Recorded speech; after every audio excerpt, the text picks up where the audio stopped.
우리 다 함께 찬양합니다. 그는 나의 주 아버지.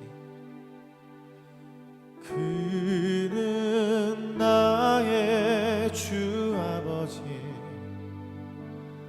내 영혼을 풀밭에 누이시고 새와 나무의 노래로 내 맘을 위로하여 주시네. 양들이 주인 찾듯이 오직 한 목자인 내 주님을 내가 찾고 또 따르니 주 곁에 나를 메어 주소서. 주는 내 피난처 내 요새 되시니 내 피할 곳은 주뿐이네.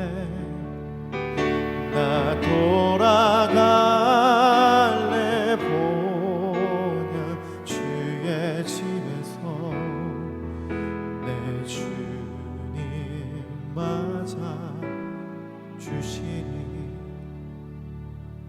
그는 나의 주 아버지, 그는 나의 주 아버지, 내 영혼을 풀밭에 누이시고 새와 나무의 노래로 내 맘을 위로하여 주시네.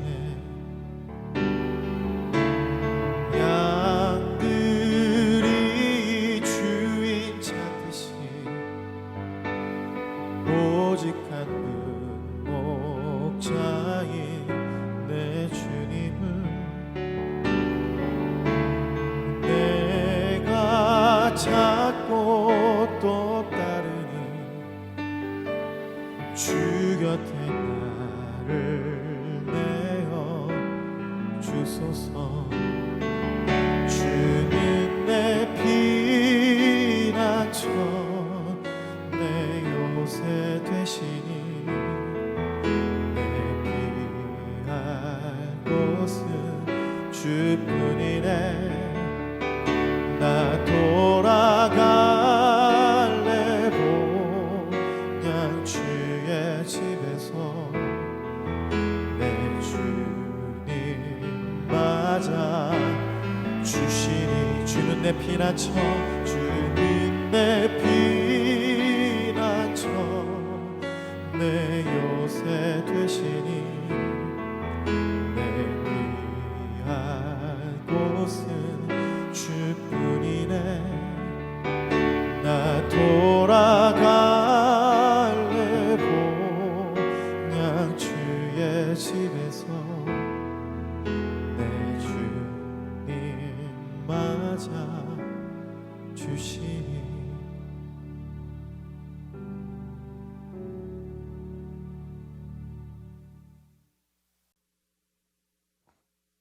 주님, 오늘도 우리에게 새 날을 허락하심을 감사드립니다.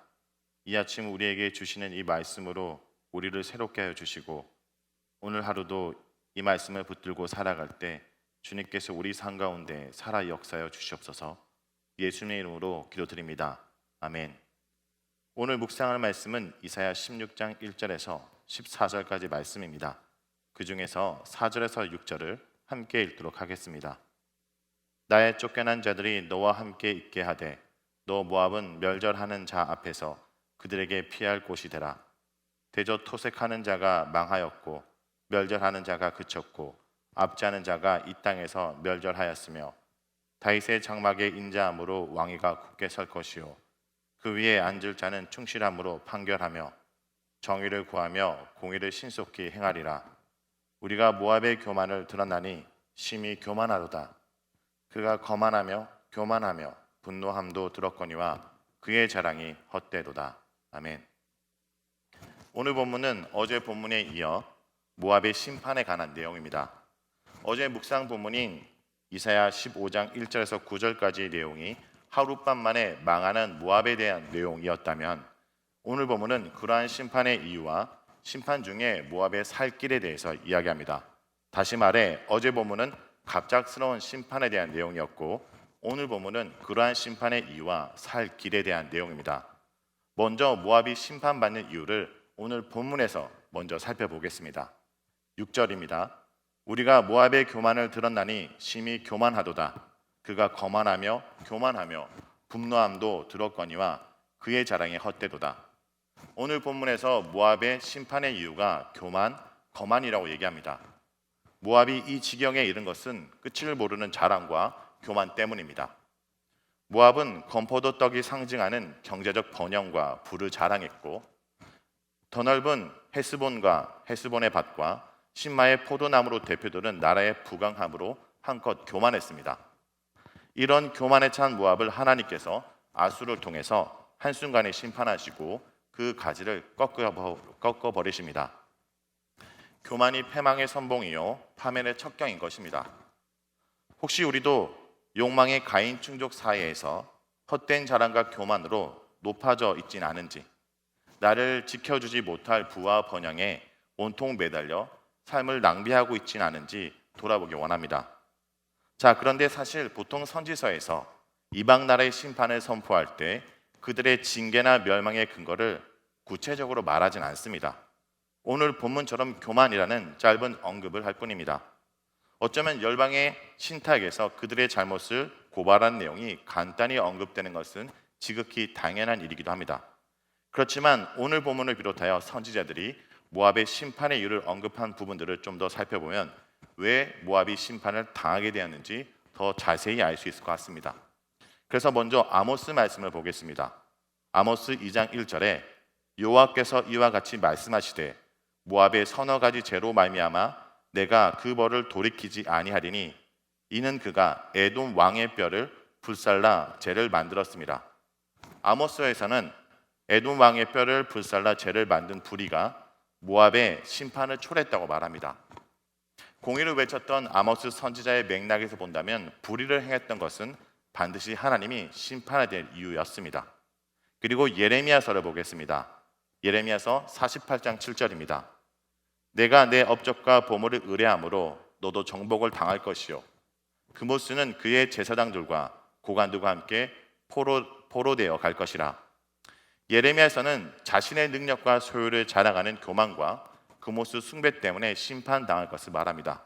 이사야 본문처럼 예레미야에서는 교만과 우상 숭배가 심판의 배경으로 얘기합니다. 또 에스겔서에서는 이렇게 얘기합니다. 에스겔 25장 8절입니다. 주 여호와께서 이같이 말씀하셨느니라. 모압과 세일이 이르기를 유다 족속은 모든 이방과 다름이 없다 하도다. 에스겔서에서는 모압의 심판당한 이유가 유다의 멸망을 조롱한 행위로 얘기합니다. 하나님의 백성인 유다가 이방 나라와 다름이 없다라고 조롱했습니다. 특별할 것이 없다라고 조롱한 것입니다. 자, 정리하면 오늘 본문을 비롯하여 모압 심판을 언급하는 선지서들을 정리하면 교만과 불의와 우상 숭배, 조롱 때문에 모압이 심판을 당한다라고 얘기를 합니다. 자신의 업적과 소유와 능력을 자랑하는 교만, 다른 민족과 나라를 자신의 힘으로 억압하고 착취하는 불의, 자신들을 축복해주고 강하게 해줄 것이라고 기대하고 섬기는 우상 숭배, 하나님의 백성과 하나님의 일하심을 폄하하고 조롱하는 이러한 행동 때문에 그들이 심판을 당할 것이라고 성경은 말합니다. 그러므로 우리가 여기서 알 수 있는 것은 하나님이 이방 나라를 심판하는 이유가 단순히 이방 나라이기 때문에 심판한 것이 아니라는 것입니다. 하나님의 기준에서 벗어났기 때문에 하나님이 심판하신다는 겁니다. 하나님의 기준에서 벗어난 삶의 행태가 불의이고 그것이 종교적 형태로 드러난 것이 우상 숭배이며 그로 인해 높으신 하나님을 망각하는 상태가 교만과 거만인 것입니다. 자, 그런데 오늘 본문은 이러한 심판 가운데 살 길은 오직 하나님, 그의 장막에 거하는 것이라고 말합니다. 1절과 5절이 그러한 내용인데 그 중에서 1절과 3절을 읽겠습니다. 너희는 이 땅 통치자에게 어린 양들을 드리되 셀라에서부터 강야를 지나 딸 시온산으로 보내지니라. 모압의 딸들은 아르논 나루에서 떠다니는 새 같고 보금자리에서 흩어진 새 새끼 같을 것이라.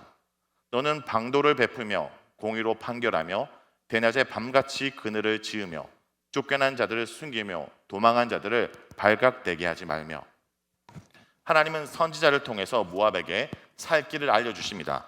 그것은 반아수르 동맹을 의지할 것이 아니라 여호와의 나라, 즉 다윗 왕조의 통치 아래 들어가라는 것입니다. 있을 곳이 없어 날아다니는 새처럼 털린 둥지에서 흩어진 새끼 새들처럼 헤매는 그들이 어린 양을 바쳐서라도 여호와의 나라, 유다의 통치 아래 들어가서 피난처를 삼으라는 것입니다. 그 땅에 살도록 허락해달라고 죽이려고 하는 자들에게 보호해주고 숨겨달라고 요청하라고 하십니다. 이것은 오늘날 국제관계에서 이야기한다면 모압 백성들이 유다에게 난민 신청을 하라는 것입니다. 하룻밤 사이에 삶터를 잃어버린 모압 백성들은 이렇듯 놀랍게도 예루살렘으로 찾아가 도움을 요청해야 됩니다. 쫓겨난 인생이 피난처로 삼아야 될 곳이 여호와라는 것은 하나님 백성뿐만 아니라 이방 나라 백성들에게도 해당되는 것입니다.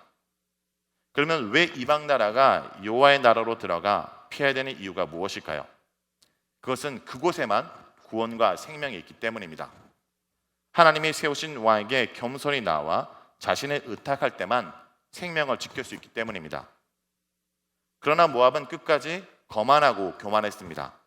하나님의 초청을 거절했고 그 결과 무성한 포도원 같았던 모압은 이제 짓밟히고 말라 비틀어져 아무것도 생산해낼 수 없는 부림의 포도원 같이 될 것입니다. 3년 안에 모압의 영광은 능력으로 바뀔 것입니다. 풍성한 수확의 기쁨과 즐거움의 소리는 사라지고 그 대신 애통과 탄식이 가득할 것입니다. 자, 여기까지가 모압의 심판 가운데 살 길과 심판의 이유입니다. 그러면 오늘 말씀을 통해 우리는 무엇을 묵상하고 적용할 수 있을까요? 첫째, 우리도 유아를 피난처로 삼으라는 것입니다. 성도 여러분, 하나님이 굳이 도와주지 않으셔도 내 능력으로 어려움을 잘 버틸 수 있다고 생각하는 것이 바로 교만입니다. 하나님이 없어도 한번 잘 살아볼 수 있다고 생각하는 것이 이방 나라이건 하나님의 백성이건 하나님께 교만하고 악하게 보이는 죄입니다. 성도 여러분, 겸손한 자만이 하나님을 피난처로 삼을 수 있다는 것을 기억하고 오늘 하루 하나님이 아닌 다른 피난처를 찾아 헤매지 말고 주님께 달려가시길 바랍니다. 둘째, 하나님의 백성으로서 우리가 세상의 피난처가 되어야 합니다. 하나님은 쫓겨난 자들인 모압 난민을 유다가 받아줄 것을 이야기합니다. 현재 난민이 된 그들을 받아줌으로 은혜를 입은 그들이 이후에 유다를 종주국으로 인정하게 될 것을 말합니다. 그러므로 오늘 우리가 경제적으로, 정서적으로, 사회적으로 난민과 같은 자들을, 나그네가 되어버린 자들을 피난처로, 그들이 피난할 수 있게 피난처가 되어야 합니다. 우리가 그들의 작은 피난처가 되어 그들의 인생에 하나님의 은혜가 스며들도록 거룩한 울타리가 되어줘야 됩니다. 성도 여러분, 오늘 하루도 의지할 것이 없는 우리 인생의 피난처를 마련해 주신 하나님의 은혜를 기억하고 겸손히 누군가의 피난처가 되어주길 간절히 기도합니다. 다 같이 말씀을 놓고 기도하도록 하겠습니다. 주님만이 우리의 살 길이심을 고백합니다. 오늘도 주님께 달려갑니다. 우리의 피난처가 되어 주시옵소서. 그리고 그 은혜를 기억하며 우리도 누군가의 피난처가 되게 하여 주시옵소서. 쓰러지고 넘어진 자들이 다시 일어날 수 있도록 돕는 피난처가 되게 하여 주시고 그로 인해 하나님의 사랑과 은혜가 흘러가게 하여 주시옵소서. 다 같이 기도하시겠습니다. 하나님 아버지, 감사드립니다. 도움이 없는, 그리고 우리가 고난 중에 있을 때 하나님 주님께서 우리의 피난처가 되어주시며 주님께 달려갈 때 주님께서 우리를 지켜주시고 함께 했음을 기억합니다. 하나님, 자신의 최고인 양 착각했던 모압이 교만하고 거만했습니다. 자신의 가진 소유 때문에 하나님을 바라보지 못하고 하나님께 달려가지 못했습니다. 그러나 모압이 그러한 어려움을 겪을 때 주님께 달려가며 주님께 피난처로 삼아야 되는 걸 다시 한번 기억합니다. 하나님, 주님 없이도 잘 지낼 수 있을 거라고 착각했던 우리를 용서해 주옵소서. 다시 한번 우리의 어려운 이 가운데, 힘든 가운데 주님께 달려가는 주의 백성이 되도록 좀 도와주시고 함께해 주옵소서. 하나님, 오직 주님만이 우리의 도움이 되심을 다시 고백합니다. 우리 삶을 지켜주시고 붙들어 주시옵소서. 이어서 선교사님과 선교 사역을 위해서 기도합니다. 세정의 선교사님 위해서 특별히 기도하기 원합니다. 섬기시는 몽골 교회가 어려운 상황 가운데서도 하나님을 온전히 의지할 수 있도록 기도해 주십시오. 교회 리더들이 서로 경쟁하는 것이 아니라 서로 사랑하며 하나가 될 수 있도록 기도하기 원합니다. 특별히 선교사님이 루푸스라는 지병을 앓고 계신데 건강을 위해서, 그리고 그의 사역을 위해서, 그리고 기억나는 선교사님을 위해서 기도하고 이어서 개인 기도를 드리도록 하겠습니다. 기도하겠습니다. 하나님 아버지, 감사드립니다. 특별히 선교사님 기억하여 주시옵소서. 주님, 선교사님의 그 몽골 땅 가운데 보내셨는데 그 가운데 주신 귀한 사명을 잘 감당하도록 붙들어 주시옵소서. 특별히 섬기시는 그 교회가 여러 어려운 상황 가운데 있습니다. 하나님, 이 상황 가운데서도 주님을 온전히 의지하며 오히려 그런 어려움이 하나님 앞에 하나가 되고 또 견고해지는 시간이 될 수 있도록 좀 도와주옵소서. 특별히 교회를 섬기는 리더들이 정말 서로 경쟁하는 것이 아니라 서로 사랑하며 하나가 되어 주의 일을 온전히 잘 감당할 수 있도록 도와주시옵소서. 오히려 일할 때 기도하기 힘쓰고 서로를 섬기며 서로를 위하며 서로를 세워지기에 힘쓰는 그런 귀한 성도들이 될 줄 도와주옵소서. 하나님, 선교사님이 루푸스라는 지병을 앓고 계십니다. 하나님 건강을 붙들어 주시고 하나님 육체의 연약함이 주를 섬기는 일에 방해가 되지 않도록 그에게 강함되어 주시옵소서.